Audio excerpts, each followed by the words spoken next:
Hello everyone, my name is Alessandra Frois. I'm a coker consultant working for Petrobras in Brazil. My co-worker Thiago Amaral and I prepared this presentation to explain you Petrobras' unique strategy to handle a Tarry drum scenario. I hope it can be useful to you. Let's start by the event summary. December 1st, 2020, the late coking unit was in normal operation when the three heaters tripped. It happened due to gas knockout vessel high-level indication. After heaters restarted, the transfilling process was resumed. But one of the heaters' firing rate was very low, resulting in low coil outlet temperature. The residue kept flowing from the heater to the respective drum at low COT for 8 hours, resulting in about 800 cubic meters of unreacted or partially reacted residue accumulated in the drum. Due to this problem, engineering and operations teams discussed the best way to remove the residue from the drum, and a unique strategy was adopted. So, the focus of this presentation is to explain this strategy. This slide shows some general information about the related DCU. It's one of the 10 Petrobras DCUs, so it's located in Brazil. It has 6 coke drums and 2,000 cubic meters per day of total capacity. The typical feed stream is atmospheric residue. Years in operation, about 6, and the technology licensor is Petrobras. This is a trend of heater COT and drum inlet temperature during the described event.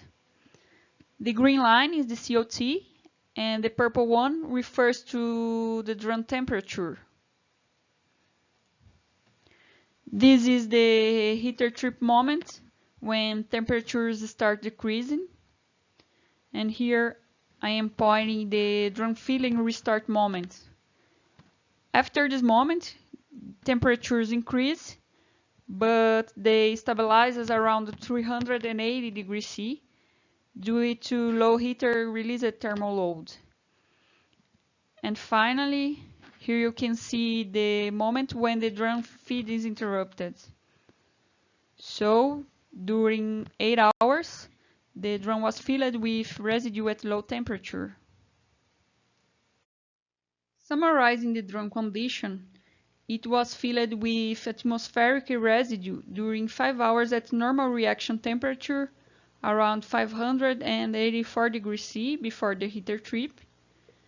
After this, it received the residue during 8 hours at low temperature, 380 degrees C, and it resulted in 800 cubic meters of unconverted residue inside the drum. And we also estimated that the coke volume was 120 cubic meters. Now I'm going to explain about Tarry drum handling. First action taken, purge drum with medium pressure steam. After this, we discussed the options to handle the Tarry drum scenario. The first and most common, superheated steam stripping for a few days in order to increase drum temperature and attempt to complete some coking reactions. Later I'm gonna explain you if we used this option or not. Okay. Cool drum and drain residue tar also would be an option. And the dilution procedure, mix tar with gas oil and drain through blowdown system. Petrobras doesn't have experience with this procedure, but based on other companies' experience, it can only be used with no coke in the reactor. So, this option was discarded because, like I said before, we had coke in the drum. Among the options listed before, Residue cooking with superheated steam was the first attempt to handle the Tarry drum. So the steam was superheated in the furnace, but coil outlet temperature was limited to 520 degrees C due to heater outlet pipe mechanical issues. During the procedure, COT reached 505 degrees C, but we observed that the drum inlet was only 395, so it was not enough to promote reactions. To make things worse, one heater pass plugged during this procedure, and it was interrupted and medium pressure steam was resumed to drum. The second option was cool drum and drain residue to cockpit. In this case, we discussed the involved risks. As all we here know, it's an unsafe procedure, right? Several accidents have been reported, including fatalities. Besides, residue sometimes does not flow through coke bed. In this case, how could we drain it? And finally, cockpit would be flooded with 800 cubic meters of oil, and this would be a total mess. We were also concerned about coke cutting. That would be like the situation shown in the picture, and we didn't want it. This is a picture from a previous event. Since our last option was very risky, what were we supposed to do? At this moment, someone from the team had an idea, and the idea was injecting water at the drum bottom to overflow the unconverted residue to blowdown system. Does it sound good? Has anyone here heard about it? We had many doubts. How? What were the risks? Was it going to work? In the next slides, I'm going to explain you our conclusions about this unique strategy that was adopted. Regarding to residue overflow, we didn't find a reference from previous events. We hadn't this experience in Petrobras, and we also talked to Coker International Community. The main risks we listed were plugging coke beds, obstruction of reactor top lines and or blowdown tower, residue not totally removed from the drum after the overflow, coke with high VCM, and also a possibility of reactor top lines damage due to liquid flowing through gas lines. After analyzing the procedure risks, mitigation actions were established, and the residue overflow procedure was divided in some steps. From now, I'm going to explain you each of them, okay? Step 1 was mixing light gas oil in the drum, because we were concerned if the unconverted residue would flow through the lines. Hot light gas oil, 120 degrees C, was injected in the drum using the drum antifoam line. Medium pressure steam was injected at drum bottom during LGO injection, and the estimated LGO volume was based on required viscosity and specific gravity for the mixture residue LGO. So this was the initial drum situation, 800 cubic meters of residue. It was estimated that it would be necessary about 200 cubic meters of LGO to obtain a diluted residue with these properties and guarantee a good residue flow through the top lines. We were also concerned about the temperature. We wouldn't decrease the drum temperature. So LGO injection plus medium pressure steam injection, and finally the diluted residue inside the drum. It's important to say that the medium pressure steam was used to promote the mixture, and also to keep the coke bed porous. The second step was the boiler feed water injection. This fluid was used to keep the drum hot and to push up the diluted residue and promote the overflow. So the boiler feed water was injected through the furnace only to keep its temperature. We didn't want the water to vaporize, okay? Flow around 80 cubic meters per hour. And at this moment, the steam injections at the drum overhead lines to blowdown system kept flowing. This to help avoiding line obstructions. So here we can see the diluted residue,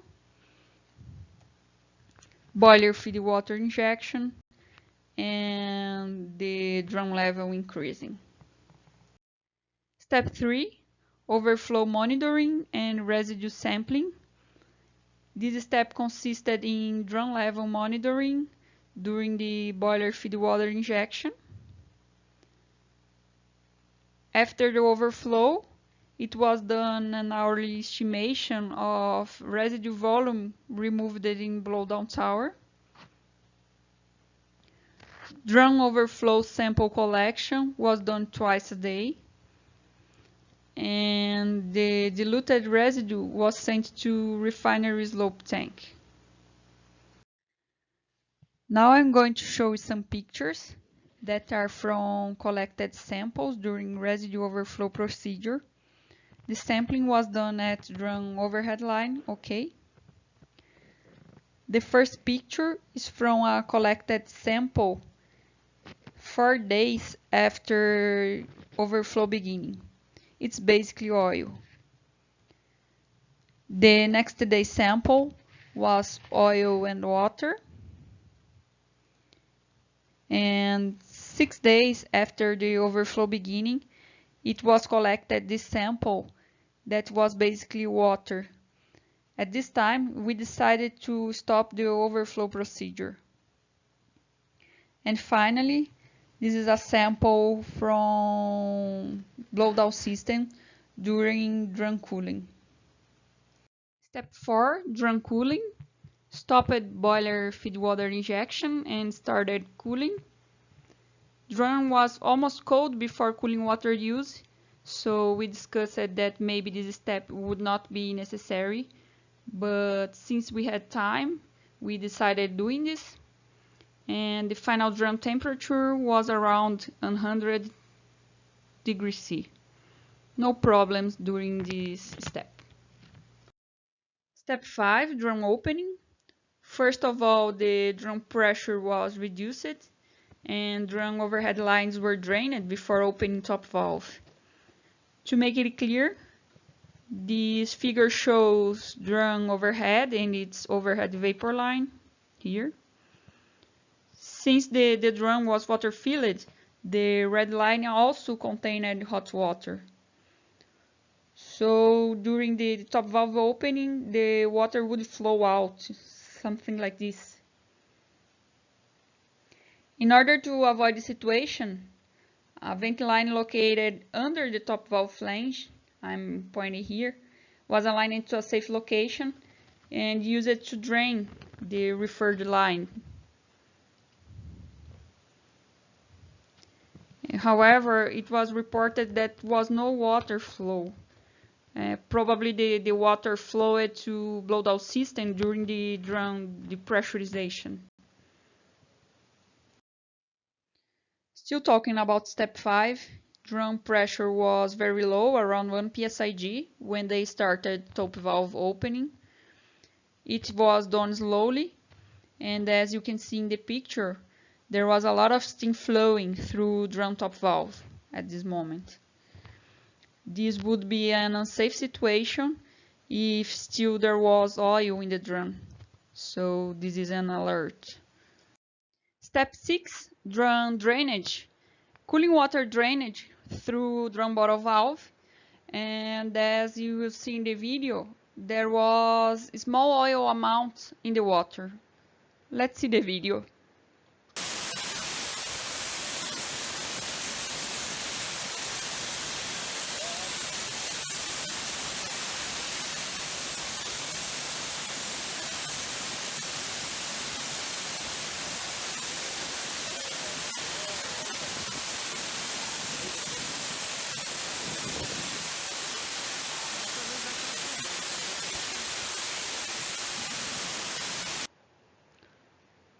Okay.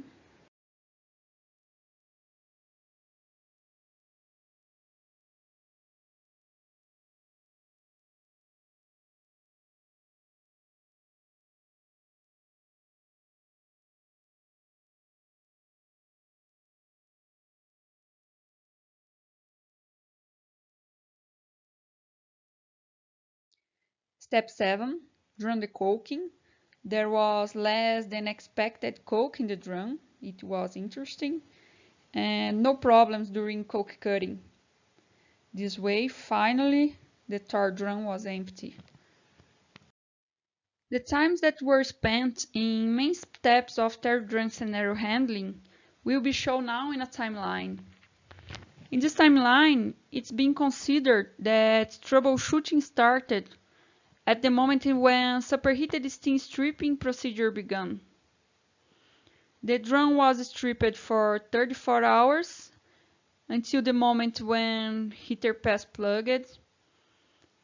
After this, some days were spent trying to spoil the heater while we were discussing the options to handle the tar drum. Since the moment it was decided to execute the overflow procedure, 30 hours were spent to inject LGO in the drum, and boiler feed water was injected in the drum for 95 hours until residue started to overflow, and plus 141 hours to complete overflow and start drum cooling.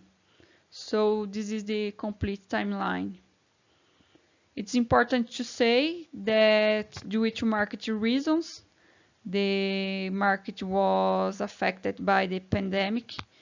The DCU was working in a reduced capacity even before the described event. Now, our conclusions. The procedure was successful, no personal exposition, no environmental impact, no accident. However, some specific conditions related to this case study are worth emphasizing here. Steam available all the time, so it avoided the coke bed pores plugging, low coke level in the drum, feed stream, atmospheric residue. If it was vacuum residue, maybe the analysis would be different. And blowdown system was able to handle the additional flow. And the final comment, please remember that each case related to Tarry drum has its peculiarities. So all scenarios shall be properly evaluated before attempting any specific procedure, as we did in this event. Our special thanks to Mr. Amari Leal from RPBC Refinery for his innovative idea, and Coking Community, Los Coqueiros de Sudamérica, RefComm, Mr. Evan Hyde, for the technical discussions during this event. And also thank you for your attention.